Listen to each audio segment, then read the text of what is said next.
So a while back, we learned about Ronaldinho. He was one of the first football players that I reacted to on this channel, but it clicked in my head. I have not reacted to any of the history of Ronaldinho, aside from like a couple of highlights here and there that gave context to certain eras.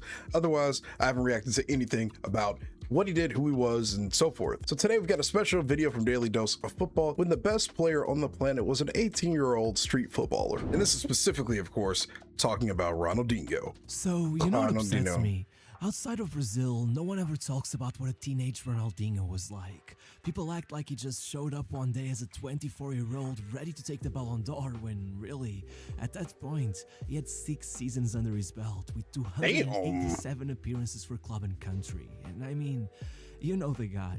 Do you really think he was any different back then?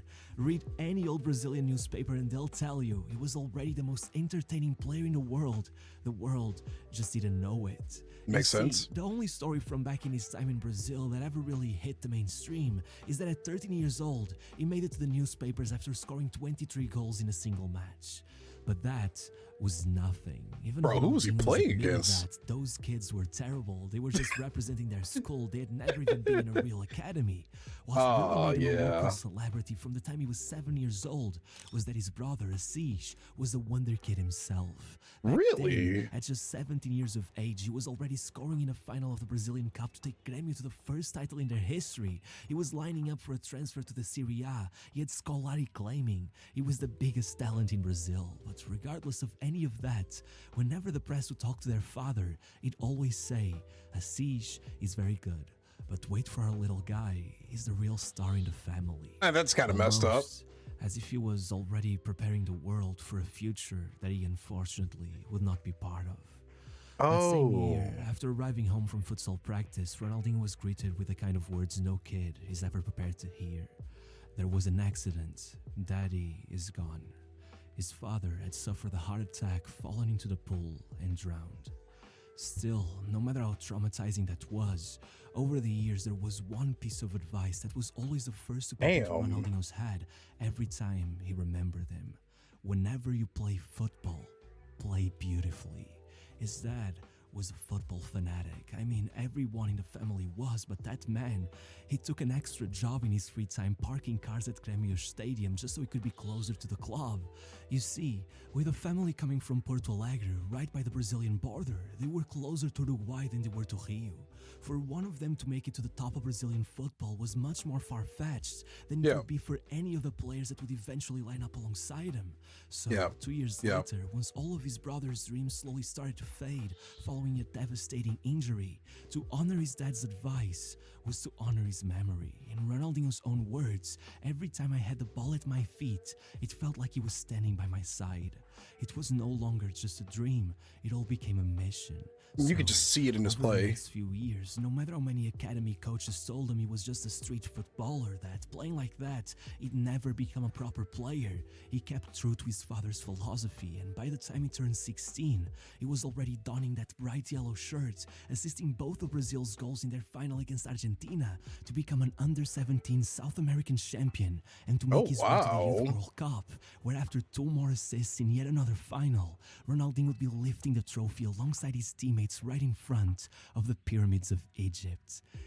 So wait, where does the in the hierarchy of trophies, I guess? Well, I guess if it's like under 16, 17s, because there's World Cups for all of those different age categories, how valued really are those in the footballing world? Because I'm sure it's got to be pretty valuable, right? You're still playing against the entire world. Now, obviously, is it playing against like the top dogs because you're too, I guess, young to play against them? But where does that kind of put you in the hierarchy of players? You know, if you get that trophy, like, what do people really think about it? It just doesn't get more iconic than that.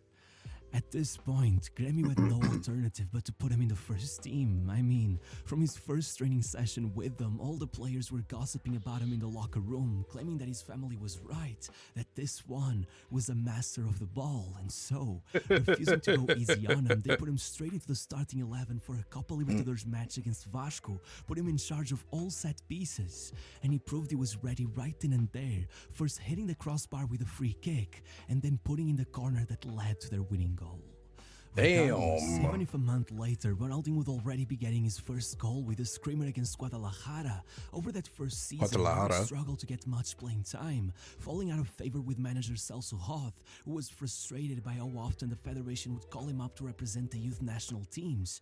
But no matter what, the next year, despite missing out on the opening 8 matches of the Gaúcho Championship to yet again join Brazil for the Under-20 World Cup, he'd come back after collecting the bronze medal, get introduced into the team, and go absolutely nuts, scoring 9 goals in his first 10 matches at the Gaúcho Championship, then watching his team lose the quarterfinals first leg in his absence, coming in for the second, and scoring twice to put them through, as the fans who had quickly embraced him as their new star player began mocking the constant comparisons to the phenomenon himself by chanting that he was not the little Ronaldo, but the better Ronaldo. Yo, that's actually crazy. I actually never considered that these two were in different age categories. How much older is Ronaldo than Ronaldinho? That's actually interesting because they ended up playing obviously in the Brazilian national team together later in life, but I thought they were way closer in age than what this just kind of like made it look like. And by the semi-finals, he'd already be scoring both home and away to put Gremio in the final against their direct rivals Internacional, which would simply become the match where Ronaldinho announced to the entire country that he was the next in line, that despite his age, oh, he that's was tough. not to be taken lightly. That's tough. Going I like into the that. finals first leg, there was one Internacional player Ronaldinho was keeping an eye on, none other than Dunga, the captain of the Brazilian national team who took the 1994 World Cup title. But as the local newspapers were already labeling this game as a matchup between old and new, outside of their state, with Gremio having gone 8 matches without beating Internacional, no one thought a kid could ever stand a chance against Dunga. And after Gremio took a first leg defeat, as a frustrated Ronaldinho came off the pitch complaining that his free kick had gone in, most assumed they were right to doubt him. But an hour into that second leg, he kissed the ball, set it down for another free kick, and curled it straight into the top corner, forcing it all into a third match tiebreaker. Look, I genuinely think Dunga could have had a shot at that final game had he not made one massive mistake. What's As he that? came off of the second leg, angry that the kid had literally stepped on him, he claimed that this Ronaldinho is a poorly mannered player. In the decisive match, he'll get what he deserves. I mean, what is he supposed to do right here? The guy literally slid under him. Hello? I hate when people do stuff like this. Like, I kind of get like where you're coming from, but he literally slides under him. What is he supposed to do? Come on, man. Ronaldinho is a poorly mannered player. In the decisive match, Sure. he'll get what he deserves. And that made it personal. The kid had grown up collecting Panini stickers with Dunga's face on him, and now he was spending the whole week watching his idol drag him on live TV. So, upset, he showed his teammates a specific dribble in training and told them, if I catch Dunga one-on-one, I'm gonna pull this trick on him. Going as far as betting them dinner that he'd really do it. So, even once he made it past 4 defenders to score the goal that left Gremio with one hand on the trophy and Ronaldinho himself at the top of the goal-scoring charts, that wasn't enough. Minutes later, like the Wild Wild West, he found himself one-on-one with Dunga and broke his ankles with a dribble so embarrassing, even his own mom said she didn't raise him to be out and about humiliating people like that. Wait.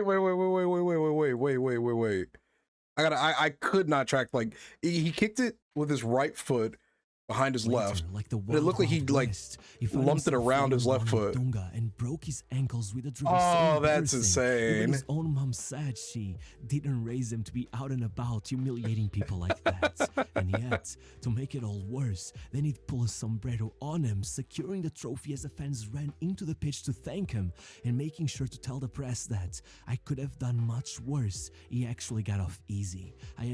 I'm sorry, I want to pause this one more time, then I will stop pausing for a minute. So these two particular teams, I didn't catch the names of them properly, or I'm not like hearing it correctly. But these two teams, what were their names? I don't want to just go all the way back and then mishear it or whatever. But was this like the first tier of Brazilian football? I'm sorry, I just kind of missed it a little bit. To tell the press that I could have done much worse. He actually got off easy. I had several dribbles reserved just for him. They all had his name on them.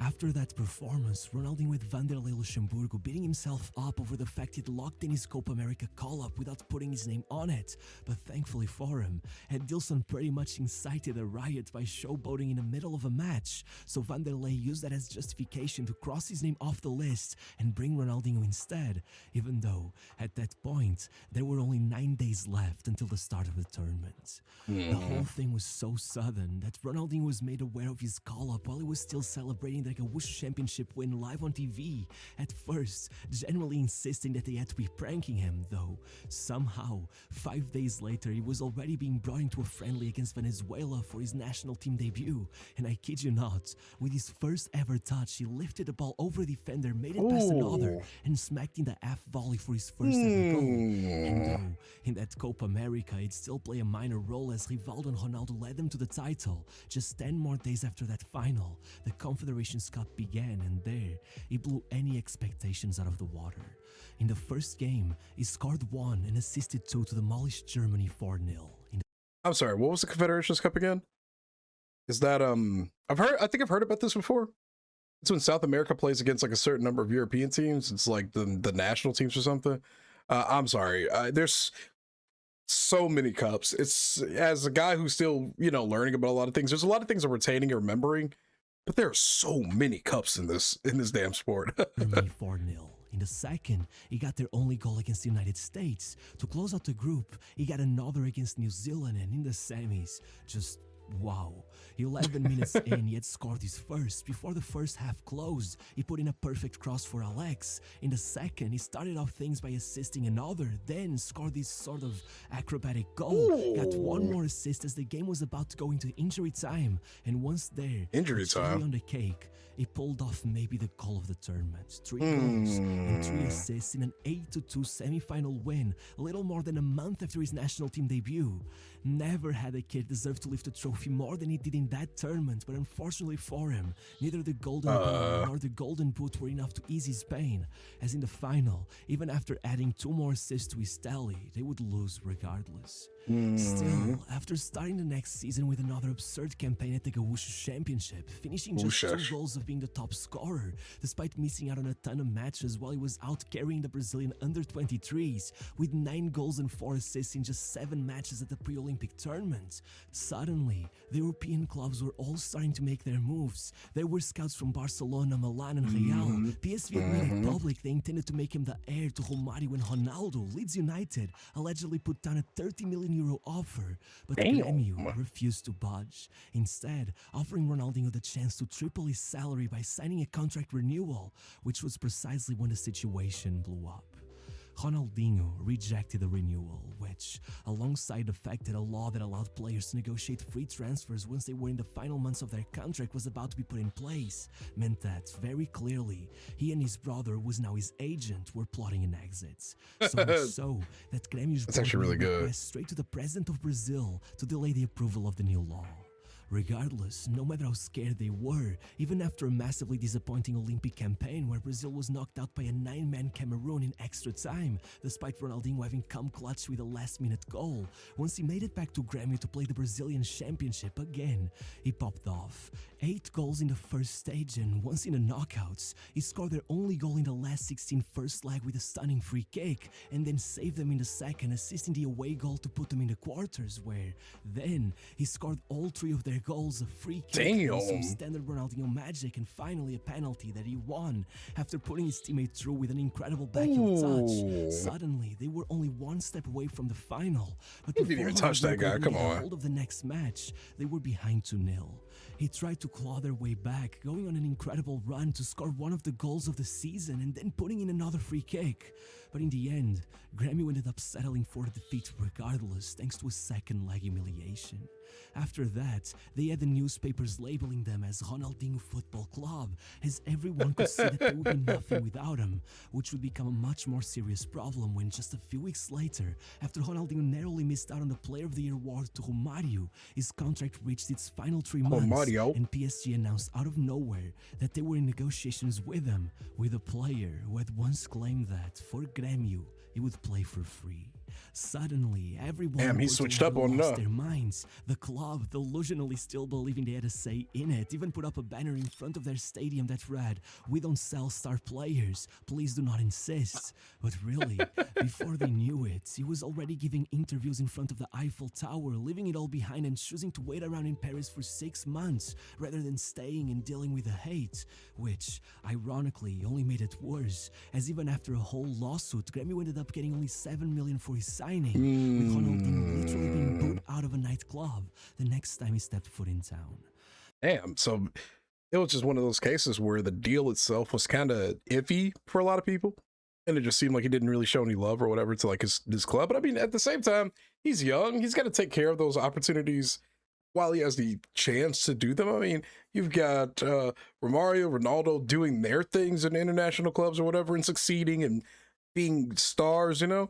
I mean, he wants to branch out and try different things, but I can see both sides a little bit, you know? I know, especially in the footballing world, fan bases are way more passionate than a lot of people realize, I guess. So whenever a player wants to leave or a signing goes through that's a little questionable, people are going to be upset about it. I mean, it's just inevitable. You can't really avoid it, you know? People want their best players to stay within their nation so they have chances. It's a slippery slope. What can you do? No matter what, once in Paris, the hype was gigantic. He had newspapers calling him the most promising footballer on the planet. The fans were all raving that with Okocha, Nelk, and Ronaldinho up front, they'd finally get back to the top of French football. But even if, at first, that didn't happen, with their manager Luis Fernandes refusing to rush Ronaldinho into the starting 11, he did eventually admit that those first months were magical. Everything he'd try, he'd get right. So once Anelka left in the middle of the season, precisely at the same time that Okocha went out injured, Fernandes had no choice but to put Ronaldinho in the driver's seat, and right as the new year started, he exploded onto the scene. In the first match, he scored a penalty versus Monaco. Then, he opened the next with an incredible finish through the narrowest of gaps, only to make that seem completely unremarkable after running past the whole team for his second. Oh my God. Which ended up being named the goal of the season. Still, the following game, he scored a free kick, then the next a penalty, and then another free kick against Lorient, as well as 2 beautiful assists to demolish them 5-0. Then one more versus Bordeaux, and finally, to close out his streak, maybe his best performance of the bunch, making it past the entire Trois squad twice to score 2 absolute masterpieces, as well as 2 more incredible assists, one there and another the following match, making it 11 goal contributions in 10 league games that finally brought PSG into the top 4 and into the UEFA Cup spots. That's actually crazy that PSG was back down like that. World Cup started, Scolari was left with no option but to start him in every game. Right from the get-go, he was dribbling circles around any defender who thought he could get the ball off him. By the second game, he was already getting his first goal and assisting Rivaldo, which he did again in the round of 16. And by the quarters, if there was any doubt in anyone's mind that he could hang with the all-time greats that were lining up beside him, once Brazil went into the second half down 1-0 to England for what seemed like the 100th time that year, he grabbed the ball and made it past their entire team before sliding it off to assist Rivaldo for the 3rd consecutive game. And just 5 minutes later, before the fans even had time to calm down, he scored such an unbelievable free kick that he had every commentator in utter shock, refusing to believe he had even done it on purpose. And though the reporters would not be able to ask him themselves, as minutes later he'd strangely get sent off and brought in for an anti-doping test, eventually he would break it down in an interview claiming that, while watching the footage of their games, I noticed that keeper liked to come off his line, so I went for it. And 7 days later, after sitting out their semi-final versus Turkey, he came in for the most important game of his life, and honestly, this is one of those things that will be forgotten by history, but it was incredible that day. Twice he left Ronaldo one-on-one with Khan, another one of his passes that his teammate hit the bar, but as much as he wasn't quite able to get his name on the headlines, he was now a world champion, and by the end of the year, he'd be 12th on the Ballon d'Or rankings, no matter how often his own manager at PSG would complain about him, saying he was more interested in the Parisian nightlife than football, or that Ronaldinho only shows up for the big matches, because in reality, Fernandes was the one who was notoriously hard to please. When actually looking back at his performances, it's impossible not to see that Ronaldinho was incredible. Okay, so I just want to ask one thing really quick. or talk about one thing. They thought he was doping because of that insane kick. In reality, he's just a football prodigy. He paid so much attention to how that goalkeeper, you know, did whatever motions he came off the line and whatnot. They thought he was doping. That's the biggest compliment you could probably get as an athlete or a competitor in anything, really. Right from October, he got things going with a classist finish against Troyes. The next game, he gave them their first win over rivals Marseille in 2 years, scoring twice, one of them being a free kick from a seemingly impossible angle. Damn. Then came an assist in each of the 2 games that followed before going on a run with a goal against Monaco and further assist against Lyon, Bordeaux and Lille, bringing it all up a notch by scoring what was quite literally the goal of the season against Drogba's Dunga, and then going into an away match against Marseille, intercepting the ball, as usual running the whole length of the pitch in order to score, and somehow, before the end of the match, doing it all again, damn near mocking the keeper before going around him, only for his teammate to pretty much steal his goal, as he led PSG to their first win at the Stade Vélodrome after 14 years, and completed a streak I blocked that of footage. 14 goal contributions in 14 league matches. Still, That's insane. somehow, taking it all a step further once again by coming up against Bordeaux in the French Cup semi-final. And man, I'm almost tired of saying it. He just did what he does best, going past everyone, scoring, and then killing off the game with a ridiculous chip from outside the box.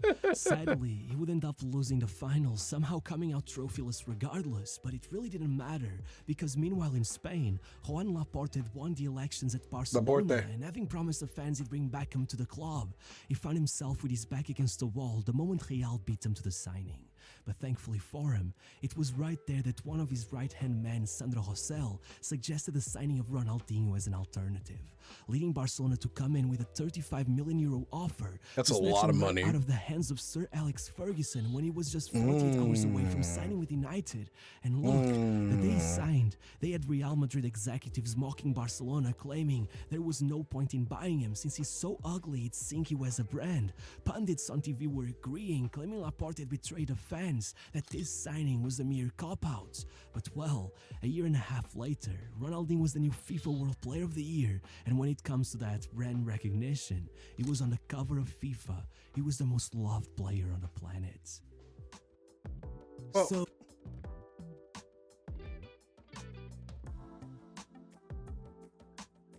So kind of wish this covered some of his Barcelona history, but unfortunately it didn't. But I didn't know how extensive his PSG history was. For some reason, why did I think it was the other way around? Why did I think it was PSG then, or why did I think it was Barcelona then PSG? So the clubs that he played for were PSG, Barca, and then didn't he play for AC Milan at one point? I swear I remember seeing him in AC Milan red, black and white. I might be wrong about that, but I could have sworn he played for AC Milan at some point or another. It is pretty interesting that or that he noted that he was a big fan of the Parisian nightlife. A lot of you have told me in some of the other Ronaldinho reactions that this man liked to party. We can see some of those clips too, where he was, I think, 17, sipping on some glasses of wine or whatever. Man, but to be a FIFA World Cup champion at such a young age is also, I just can't believe that I had no idea him, Ronaldo, Rivaldo, all of them really weren't within the exact same age bracket. I thought they were so much closer to each other, honestly, so that's kind of fun to know. Rivaldo's another one we gotta do a video on. Rivaldo, Ronaldo, Ronaldinho, Romario. I mean, damn, dude, Brazil loves their R's. There's so many different legendary R-named players we gotta keep track of. Well, anyway, I think I want to find more videos on Ronaldinho's history. I definitely want to find something on his post-professional history, because I've heard some really interesting things about some of the stuff that he was up to over the last few years. So thanks for watching. If you enjoyed this reaction, let me know in the comments down below, and by leaving a like on this video, and by go checking out Daily Dose of Football as the original creator of this video, obviously. And hey, this will be your boy Jay with another reaction. Hope I catch you in the next one, and I hope you have a great day. Peace.